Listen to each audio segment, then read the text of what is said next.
Now let's get started on relative strength index.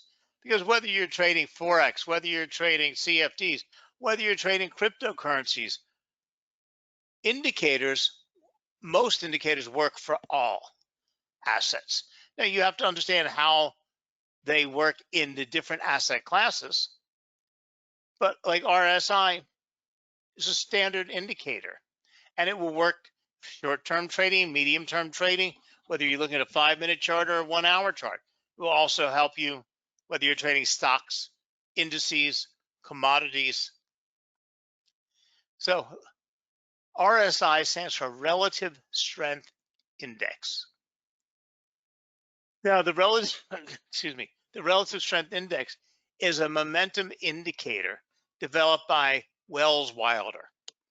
I don't know about RSI, but his name is cool. I would like to be called Wells Wilder. And was published in his book in 1978.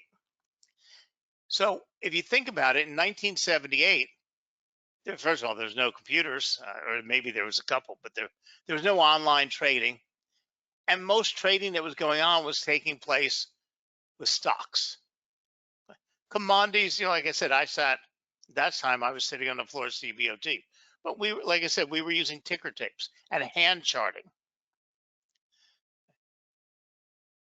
But RSI was developed for the stock market. In those days, also, the markets moved a lot slower. There was a lot slower volumes, and it was a very successful indicator. So without going too deep into the workings of RSI, it's primarily used to attempt to identify what we call overbought and oversold conditions when trading an instrument. Now, please do not allow your brain or your mind to take you to those words overbought and oversold. Too many people interpret it saying, oh, when the market's overbought means the asset's going to crash. No, an overbought market can remain overbought for a long time, especially when an asset's moved up relatively quickly. Oversold also doesn't mean the market's at the bottom and you should be buying. Neither one of those are true. You have to understand what overbought and oversold means. Okay. Overbought, when you think about momentum and you think about, say, a firework shooting up in the sky, it's going to gradually lose momentum. But there's no guarantee, sure, a lot of scientists, a lot of physics can explain exactly at what point it'll topple over, but they can't guarantee it either, because as it gets up higher, there could be a gust of wind that carries it up even higher, and then another gust of wind that keeps carrying it up. But if you did the calculations, you would have known at this point it would have lost its momentum. And at this point, unless you got other factors, it would start tumbling backwards or down. But the market is just like the wind. So being overbought or oversold just means that the asset is losing its momentum in one direction or the other. Now, RSI falls in a category called Oscillator. An oscillator is a technical tool that tells us the market's overbought and oversold. It oscillates. Remember, most of you aren't as old as me, but back in the old days, we had radios. There were oscillators, and you can see the bands oscillating up and down. It's that little squiggly thing that you see with electricity. It's oscillating up and down. But RSI is also what we call a bounded oscillator, because no matter how you calculate it, no matter what happens in the markets, no matter what the prices are, RSI will always calculate out between 0 and 100.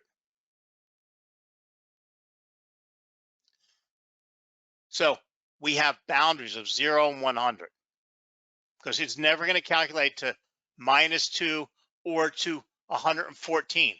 It will always come out between 0 and 100. Inside of that, we have two other boundaries. The standard boundaries are 70 and 30. Okay. In other words, if the calculation is below 30, and so from 30 you can go down to 0, that's it. That's considered oversold. If it goes above 70, it can only go up to 100, but when it's above 70, that's when the market considered overbought. But the 70-30 is a range that was the borders that were suggested by Wells Wilder in his original writing. Today, and it's an indicator that you can adjust easily depending on the asset class, the type of your trading. You may want to change it to 75-25, or you may change it to 20-80, because what you want to do is take a look at that asset. And some assets, like Bitcoin, is all over the place, has lots of momentum going up and down. And what you want is, it's still always going to be between 0 and 100. But you don't want to be saying overbought and oversold when the asset tends to trade in. Some assets you'll see never get to 80. But whenever they're over 70, they're going to go to 80 and fall back down. They just do. Some assets spend lots of time up by 99 and down by 0. So you have to know the personality of that asset, because the calculation for RSI is relatively easy. You'll never have to calculate it because it's all done by our charts. And we'll go over in a minute and look at the live charts. But RSI equals 100 minus 100 divided by 1 plus the RS. And the RS is the average number of days when the instrument closed up or closed down.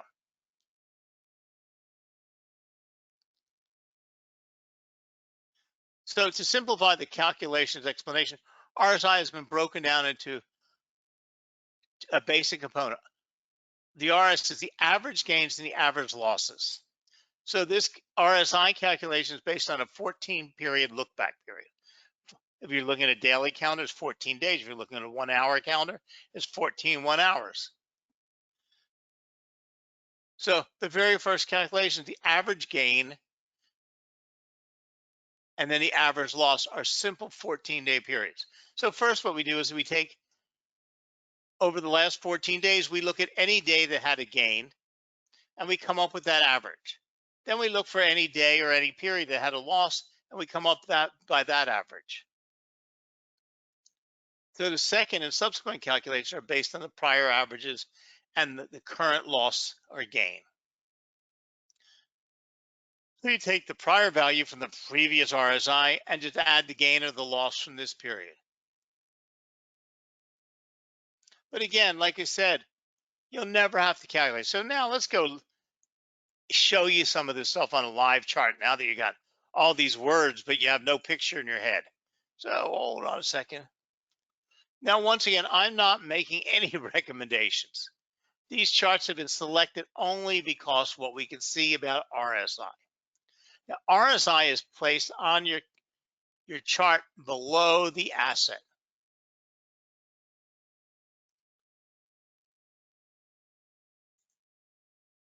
Now, we can see that, let me just get a marker on here for you.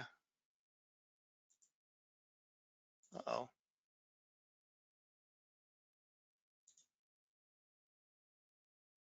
There we go. So RSI, I don't know where it got stuck somewhere. RSI is placed below the asset. And you don't have to do anything, just go up to your indicators and click on RSI. Everything else is done for you. Now, we can see on this chart the boundaries. Up here would be 100, down here would be 0, and here we're using a 25 and 75 boundary. So this would be the extreme, and this would be the extreme. These are the borders. These are the borders. These are the fences. Now, for this asset, we've gone to 25 and 75. 25, 75, to 80 and 20, and 70 and 30 are the common settings.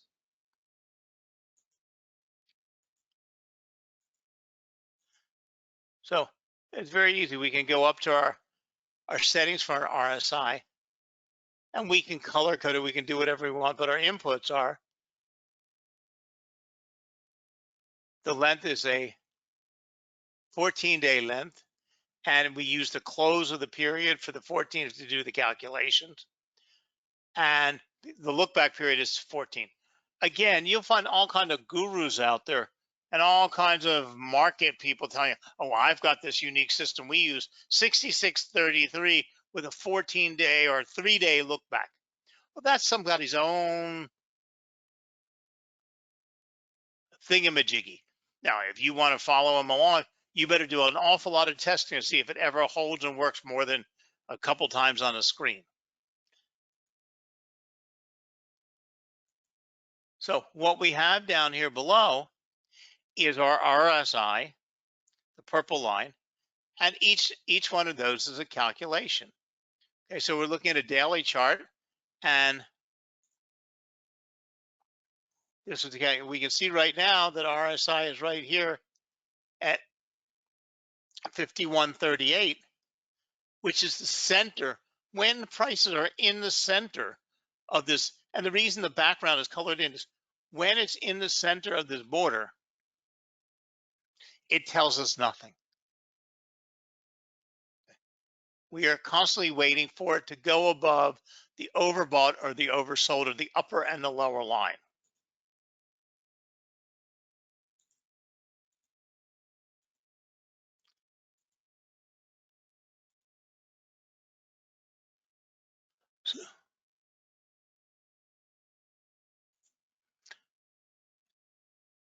Now, we do want to be aware of whether the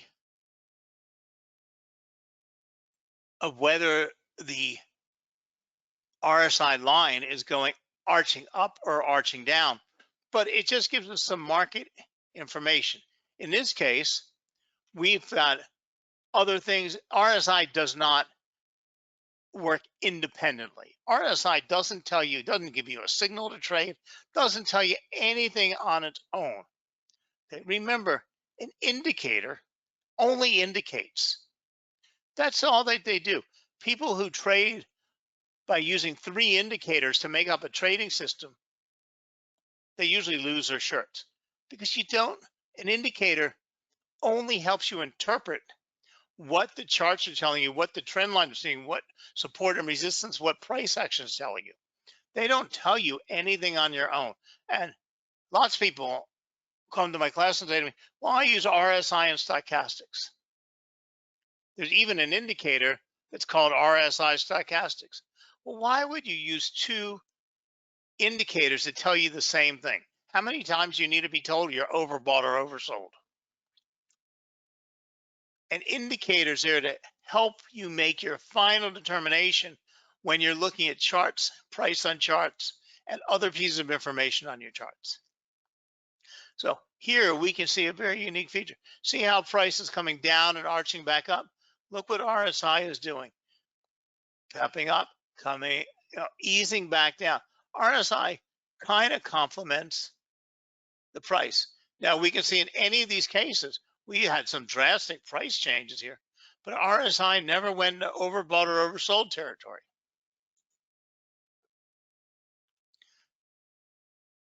Now here we have a shot at peaking out. Okay. Just earlier when the asset broke out and moved up, it would have helped support when price bounced off the support level and moved back up.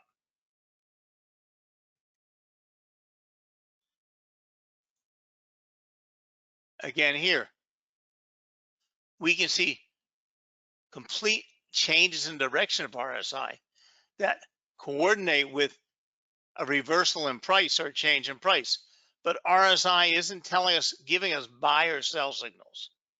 It's your own interpretation. That's why I told you should always be watching, even though if it's not above, now in this case, we're using a 30-70. It hasn't broken out of 70 or below 30, but by watching the RSI line and seeing how it's coordinating with price helps you make a better evaluation of the markets.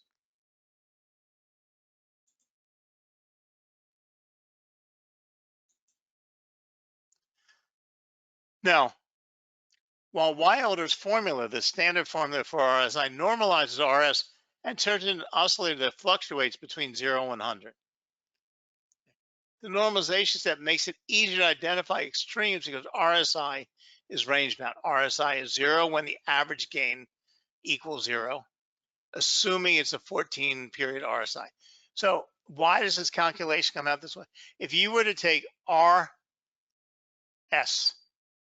which is the average gains times the average losses. But the average gains were 0. You had no gaining days.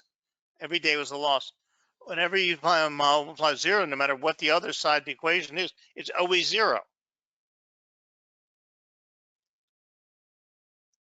Now, the look back period is 14 periods, whether it's 14 days, 14 hours, 14, 15 minutes. But this can be lowered to increase sensitivity or raised to decrease sensitivity. 10-day RSI is more likely to reach overbought and oversold levels than a 20-day or 20-period RSI. The look back parameter also depends on the security's volatility. 14-day RSI for internet retailer Amazon is more likely to become overbought and oversold than, say, a 14-day period for Duke Energy, which has very little trading and doesn't make much moves. So RSI is considered overbought when over 70 and oversold when below 30. Now, raising overbought to 80 or lowering it to 20 will reduce the number of overbought and oversold readings. Now, I'm not a keen person on indicators. I very rarely use them. Okay. But when and if I do, I use the 80-20 and I stick with the standard because I want as few signals as possible. I want as few pieces of indicators. I want only when it's giving me a high probability piece of information. So I don't want to give that. I don't want more signals or more pieces of information. Now, since RSI measures the relative strength of the underlying market, it's a technical tool that can be applied to nearly any market. However, it's commonly applied to more liquid and larger markets like Forex, stocks, commodities, and even cryptocurrencies. In a downtrend, RSI can remain oversold, and in an uptrend, it can remain overbought. So we want to use the center line to determine market direction. So in other words, imagine if you have 40 and 20, 80 and 20, center line at 0 and 100, the center line is 50. When RSI starts moving above the 50 towards the 80, you should see the market moving an uptrend. Just as the reverse when it below, and you want to keep in mind when it breaks above or below that 50 line. So when selecting the indicator to your charts, you'll be prompted to change the parameters for RSI. I would suggest that new traders keep it at default settings of 14 days as your period, and this 14 refers to the last 14 trading days, 14 calendar, 14 one-hour candles. You can also move the RSI as we talked about, but we keep the value at 70-30, especially if you're new to it. You might adjust it as you get to know how it works with a particular asset to see maybe that asset spends a lot of time in overbought, but just breaking above the 70 line. Well, maybe you don't want to call that overbought because it only just breaks above and falls below, breaks above. So again, you want to keep an eye on an asset and how it's moving in conjunction with it and look for some distinct commonality. So the RSI is used in a number of ways. The three most popular functions are overbought and oversold levels, RSI ranges, and divergence. Now, a lot of times you'll hear, like when you're reading Wall Street Journal, you're reading Market Watch, Sycamore, Business International, you'll hear them say, this stock is overbought or oversold. This is what they're referring to. The RSI reading has reached an overbought and oversold level.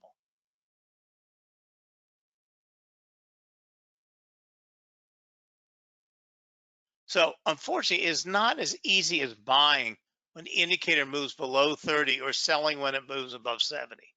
Some confirmation of change in direction is needed. Allow the price to cross below 30 and then back. And this is one of the things that are important because a lot of times a market momentum can push something real because it drops really quickly. You want to watch it for it to drop into oversold or break into overbought and then ease back in below the 30, above the 30 or below the 70 and then move back out. So we want to watch it cross above and below the lines. Another way is to use what we call divergence. Oh, again, I'm sorry, I don't know where the screen.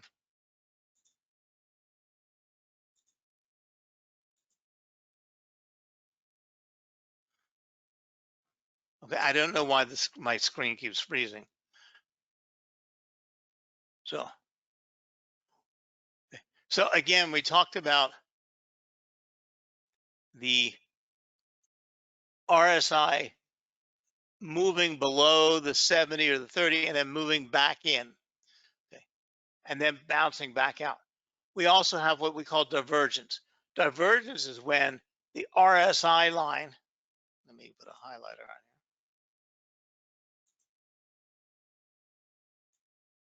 here. When RSI is moving, if you were to put a trend line on it, down, while the price at the same period is moving up. That gives you divergence.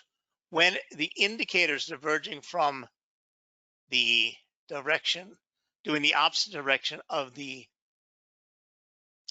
actual price movement, that is one of the other things that tells you that we might have something about to happen. In this case, what happens is the market has reached its top and it's over. So when a buy is triggered, a stop is placed. So when you're looking how to trade with RSI, what we find is, I'm going to try to put my highlighter on it. Okay. We find things like here. So see, this is what was strategic. Price bounced out of the above the 70, but then went back down below and then came out. Okay. This told you the market was at that point overbought. Well, you're looking for it to go out back in below the barrier and then come back out again. Again here, it fell slightly below the 30 and then moved back in. Okay. We want to keep in line the 50 line. Okay. And we can see its relationship to prices. Now, hold on, I'm trying to take these marks off without my screen pausing again. There we go. Oh, let's try one more time. Okay. So during trends, the RSI will usually stay contained within a certain reading. During uptrend, it typically bottoms above 30 and frequently reaches above 80. During a downtrend, the indicator will typically top out before 70. Now, when an asset is moving in a steady, not dramatic, but a steady pace upwards, RSI is not going to get into overbought or oversold. It's when it's gathering that momentum and then starts pushing up faster and faster or falling down fast, and that momentum is starting to wane. So one problem with this strategy is that RSI may not provide an exit signal, in which case a winning trade may turn to loser because you can't use RSI doesn't give you any prices. An overbought or oversold can last for minutes or reverse itself in seconds. All it's doing is helping you interpret. So don't fool yourself into thinking you can set an overbought or you can set a target price or a stop loss based on RSI.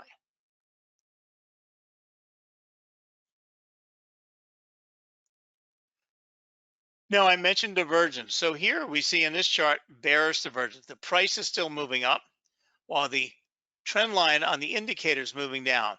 The RSI is also used to spot bearish divergence when the price is rising, but the RSI is falling. It warns the price could soon correct lower since buying momentum is slower. Okay. Divergence is not a timing signal as it can last a long time. It's just telling you there's some weakness in the current movement. So rather, divergence helps confirm other signals and lets traders know when a trend may almost be over. Now, RSI has several limitations that all indicators do. Since the indicator is showing momentum, as long as momentum remains strong up or down, the indicator can stay in overbought or oversold territory for long periods of time. Therefore, price analysis or some confirmation is still needed for reversals. The same is true with the divergence. While the RSI may be dropping and price rising, that doesn't necessarily mean the price will drop soon. RSI is just showing that the price is moving higher at a slower pace than it was before. Confirmation of a reversal is still needed. So just think of overbought and oversold as every time you see it moving up and down, think of that firework going up in the air. Okay, was it accelerating sky high? So that puts it over 80. Now it's slowing down a little bit, but that doesn't mean the wind drift is going to not carry it higher. Doesn't mean the air up above isn't warmer and it's going to let it go farther. So whenever you see price moving up and down, you simply use it for environmental, say, let's call it environmental information. Does somebody just wrote in, for divergence, do you set something or just see the RSI and price going opposite direction? You see, you use your eyes and you see the indicator moving downward while the price is moving upward. It's diverging. One's going one way, the other's going another way. RSI ranges can also help confirm trends, but each stock or market will have slightly different levels. One stock may repeatedly move to 38 on pullbacks, while another one may go to 33.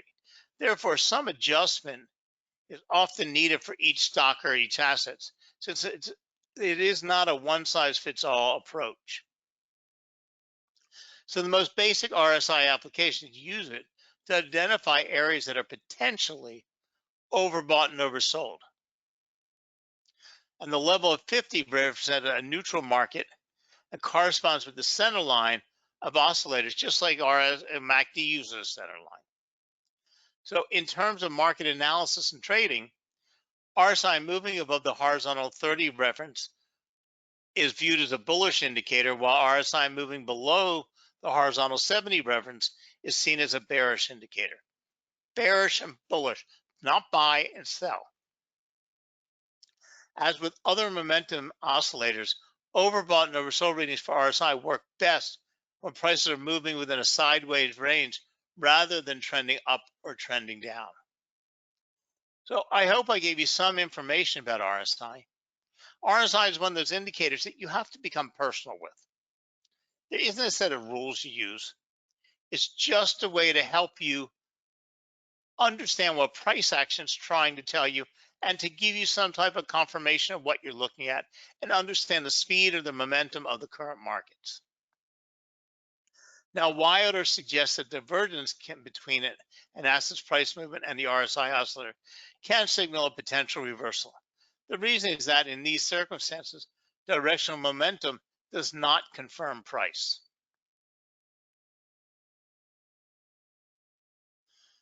But as with overbought and oversold levels, divergence are also very likely to give false signals when we see a strong turning trend.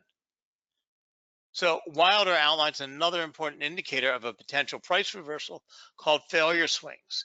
A bullish failure swing forms when RSI moves below 30 and rises back above 30 and then pulls back again, but holds above the 30 level. A failure swing is complete when the RSI breaks its recent high. This breakout is interpreted as a bullish signal. And this is what I was showing when it moves above, below, back in and falls back and then bounces back out. Okay.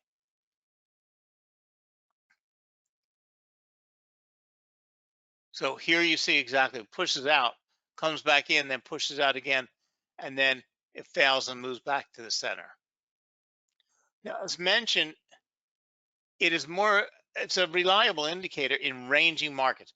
If you're a ranging market, the signals you get from RSI are a lot more accurate in a ranging market. Because remember, a ranging market has very little momentum and is not moving up or down, where a trending market has momentum. Okay, and a market moving up can have a good deal of momentum, and it can pick up and gather momentum to go above and then keep on going up and up and up and up and up. Okay, which doesn't tell you anything because that's just a matter of how many traders are jumping in the market when an asset's trending up. But when an asset's range bound and then the indicator breaks above 70 or below 30, it's telling you something distinct has happened in the market.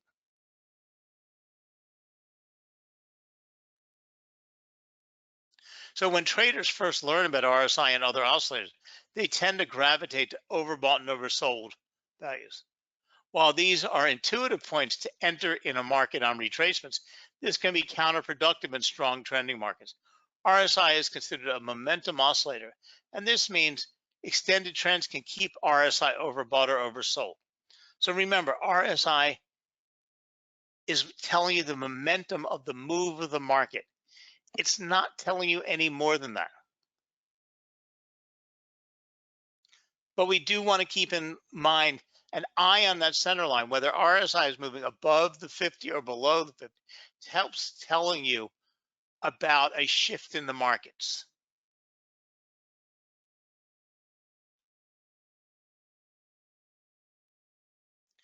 So the bottom line is RSI is popular because it has multiple uses.